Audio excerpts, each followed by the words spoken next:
Hi guys, welcome to another episode of Pointy Not Sharp. Today we're taking a look at a really cool Indonesian bayonet. This one doesn't really have a formal name, but I'm just going to call it the Indonesian KCB 77 because that's pretty much what it is. A couple of small minor differences. But this bayonet here was made for the SS2 rifle in Indonesian service, which came into service in about 2006. The bayonets were manufactured by Pindad, which is the state-owned, it used to be a state-owned manufacturer. They were privatised some time ago, but they're the military manufacturer for Indonesia. I really don't have much information about these at all. We don't know when they were made from, how many were made, nothing like that. All I know is that they were issued with the SS2 rifle, for cavalry units, and that rifle came into service in 2006, so it's a relatively recent bayonet. That said though, I'm not saying it wasn't introduced prior to that and used on the SS1 as well. I really don't know. I don't have any information.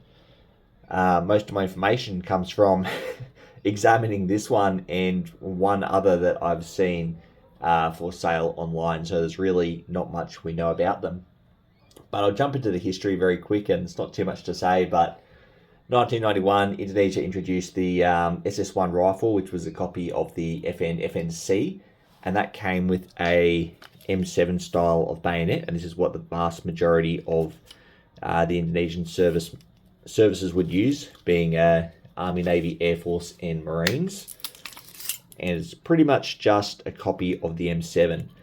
But it's not a copy of the US M7, it's actually a copy of the Belgian M7, because they received all their tooling and everything to make their FNC rifles from Belgium, and it would have been Belgian bayonets as well. Plus the Scabbard is distinctly Belgian. That's what they look like, but that's not relevant to this. They used that rifle for a number of years, that bayonet. And 2006, the SS2 came into service, which was just an updated version of the SS1.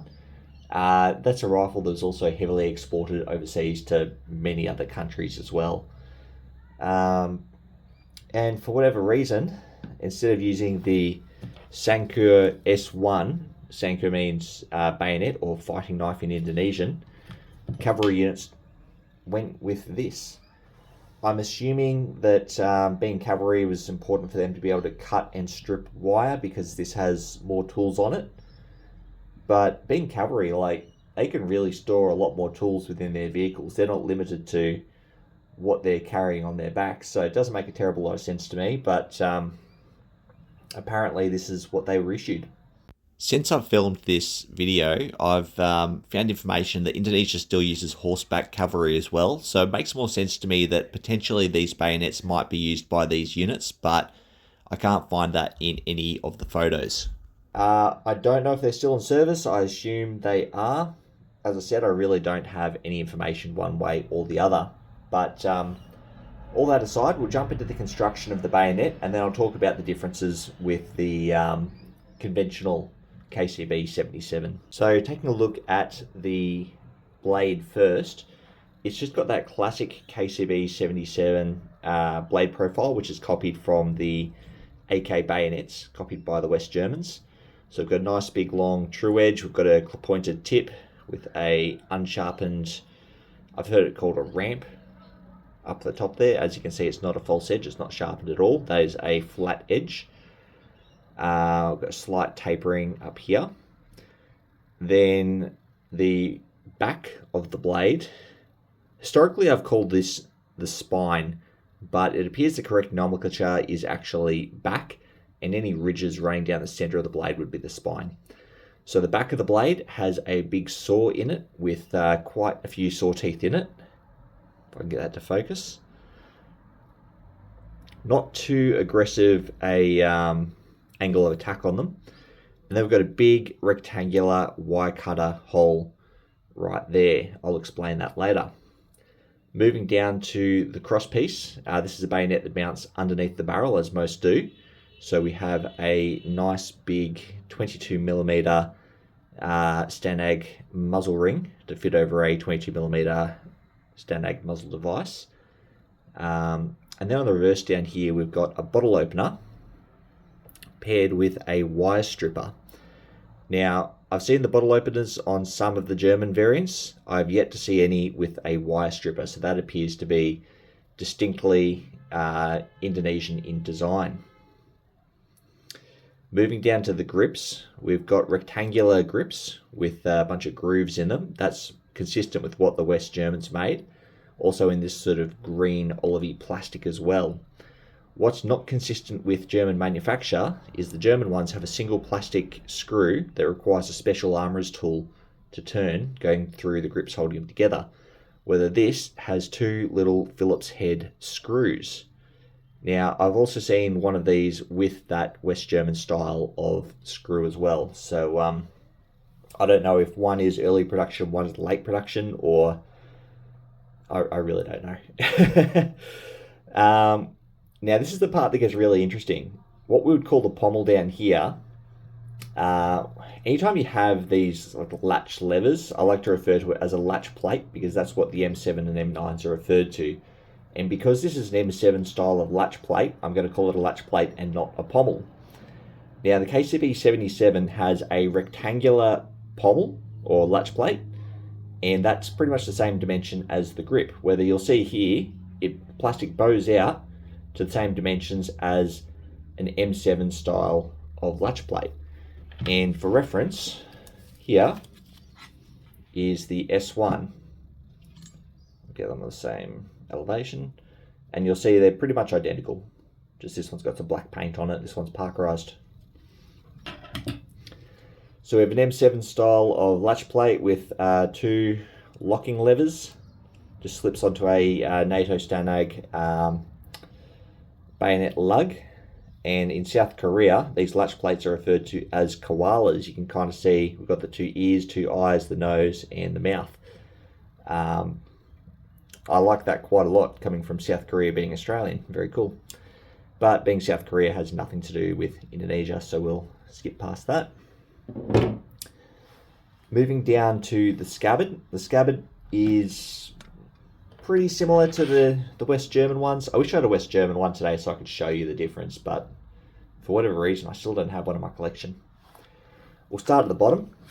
So we've got a leg strap, the same as the West Germans have, and that comes through this wire cutter cover. Now, the wire cutter covers are made of black plastic, and they are distinctly Indonesian. While there are one or two other KCB bayonets out there that have them, Indonesia was the biggest adopter of the wire cutter cover. Then moving down, we have our wire cutter just here. The wire cutter is different to any other I've seen. So first off, we have this screw up here in the plastic.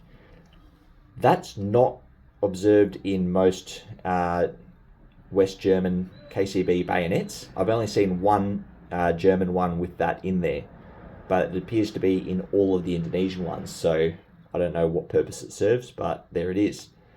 Moving down to the wire cutter itself, we've got 3 screws, 2 Phillips head and 1 hex key. Now, the West German ones, from what I've seen, are always flathead screws and not Phillips head, so that they can use a knife or something in the field. Phillips heads aren't preferred for military use generally. And hex key, it actually stands proud of the wire cutter. So usually they're down flush. So I don't know what the purpose for that is either. Now on the end here we have a screwdriver, just like the West German. And this is the notch for our wire cutter, and that's the wire cutter itself just there. So when paired with the bayonet, that hole in the blade slips over the notch and you can cut wire. Now, it's not the strongest wire cutter in the world. This style of bayonet was briefly used in Australian service, and it was very quickly rejected because the wire cutter was found to be insufficient to cut double strand Danet barbed wire. So it's not a particularly strong wire cutter. The body itself is made of a olive green plastic, the same as the handle. And then moving up to the throat or locket here, it's just sheet steel that's been stamped together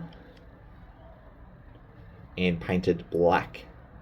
I've got an internal spring to apply pressure on the blade and to keep it in there. As you can see, we've got marks from 2 springs. So that could be 1 flat curved spring, or that could be 2 small springs. Not sure.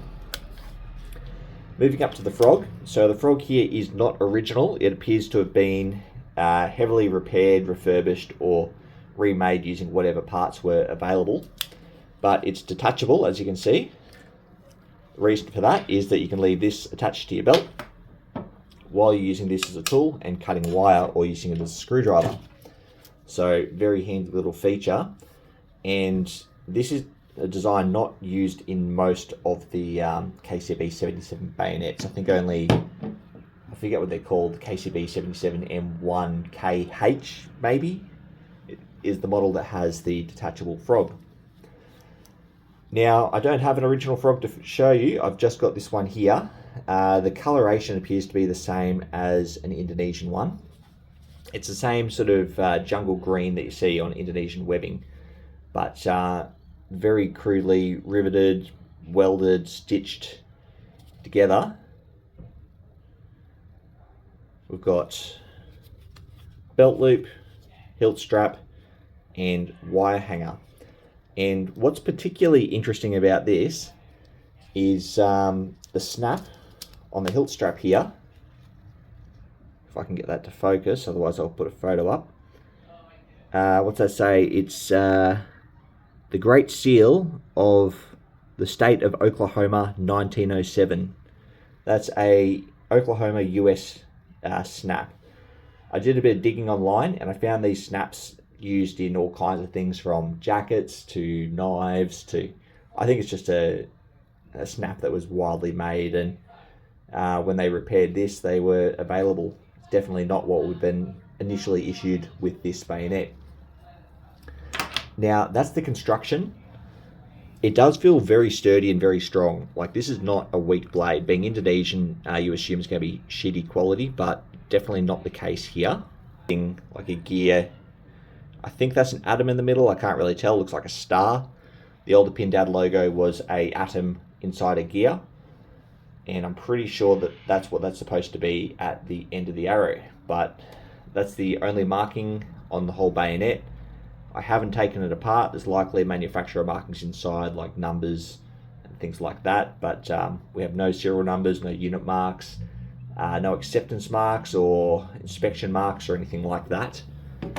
In a West German one, you'll find a date wheel under the Y cutter. I haven't taken this one apart to check, nor am I going to, because I don't want to damage it. And on the West German Y cutter covers, you'll find the Econ logo on one side and West Germany on the other. But here, that is completely unmarked. You might also note that we've got a bit of a split just here. That's actually from our screwdriver just here. So because it gets pushed in nice and firm, that screwdriver has over time pressed through. And funnily enough, it's actually not a great fit, and the only thing holding it on is the screwdriver poking through that hole. Otherwise it just drops off loose like that. I'll give it a pass because it's pretty old and pretty worn. But these are really, really cool bayonets. Super rare. As I said, I've seen this one and one other. Mine is in the better condition. The other one wasn't for sale. But hopefully, if these are still in service with Indonesia, they decide to sell them or surplus them once they're done, and they'll be made available to us. Fingers crossed. But with all Indonesian bayonets, you can't ship them out of Indonesia in the mail. So if you want one, you have to go over there, find one somehow. I got this one online on Tokopedia. I had it shipped to my hotel, and I brought it back in my luggage back to Australia. So that's really the only way to get your hands on one of these, unless you can track down a collector like me who's got one, but you're not getting mine. Anyway, guys, that's all I've got for you today. If I've made any mistakes, and I wouldn't be surprised if I've made a few, considering how little information there is about these, please feel free to comment below and let me know. Drop a like and subscribe to the page if you haven't already. I've got plenty more interesting bayonet content coming, particularly a lot of Indonesian stuff if you're into that. Thanks for watching.